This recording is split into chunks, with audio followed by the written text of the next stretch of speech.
Now, the celebration came as the agency and administration are under fire over child detentions and family separations at the border.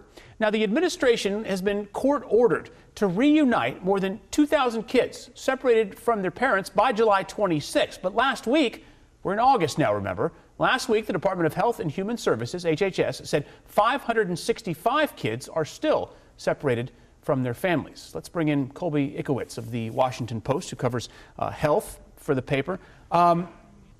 So what do we know about why there have been so many delays in reuniting these kids with their families? Sure. What HHS has been saying, which HHS, first let's explain why HHS is even involved, because you wouldn't think of the Health and Human Services Agency as being the ones responsible, but right. They are the ones that shelter these kids. So let's set that up. They cross the border. Right. You know, CBP apprehends them or takes them into custody. And then at what point does HHS get involved? So 72 hours later, they need to be put into some kind of government-run shelter that HHS contracts. Sure. And those could be anywhere in the country, which is what some of the issues were when parents and kids were separated. Parents were sent to some detention facility in one place, in one state, and their child was sent across the country to a shelter in a different state.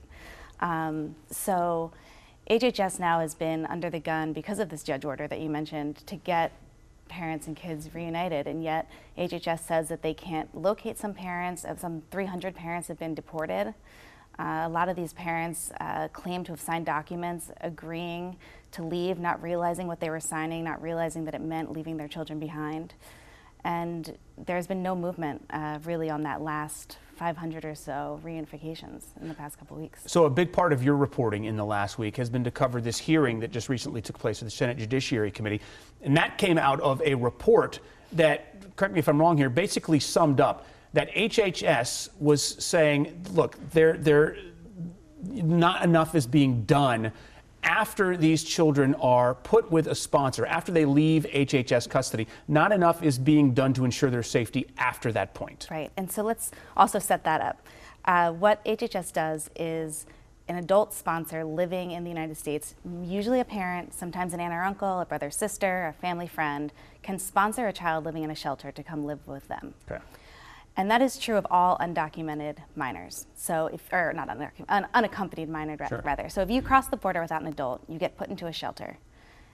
And you stay in that shelter until you are claimed by an adult living in the United States. What happened is when children came across with their parents and were thus separated, the government counted them as unaccompanied, although they were not unaccompanied. They came across with their parents. So they're treated the same as any child that crosses the border alone.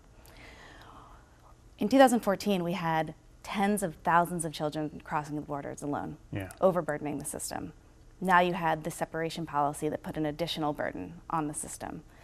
And so what happened was HHS has had a terribly difficult time even keeping up with the number of kids in their care, let alone following up with those kids after they get released to a sponsor. So to be clear, there is no federal agency that has jurisdiction or power or is even encumbered with the job of looking after or following up with these kids once they're sponsors and they go with them. Yes, absolutely. There was a Senate hearing last week that I attended, and one of the most remarkable things about it was that you had Democrats and Republicans on the same side bashing both the Obama administration and the Trump administration for failure on this point, which is that once these children are released to a sponsor, there's no telling what happens to those children after that. Some of them have ended up with human trafficking. There was 8 children in Ohio that ended up being held captive and forced to work on a farm in Ohio. And 28 kids they've since found out have run away from their sponsors. No one knows where they are. And HHS, more eloquently than this, is saying, it's not our job. Right. No one told us it's our job. We don't have the resources, the appropriations to do this. If you want to give us more money, then maybe we'll take on the job, but we don't really want to. We're not a law enforcement agency. That's not what we do at HHS. That should be something that's given to Homeland Security or Justice, making sure these kids show up for their immigration court hearings, which also is not happening. And that hearing ended with no resolution? No resolution. Okay. No.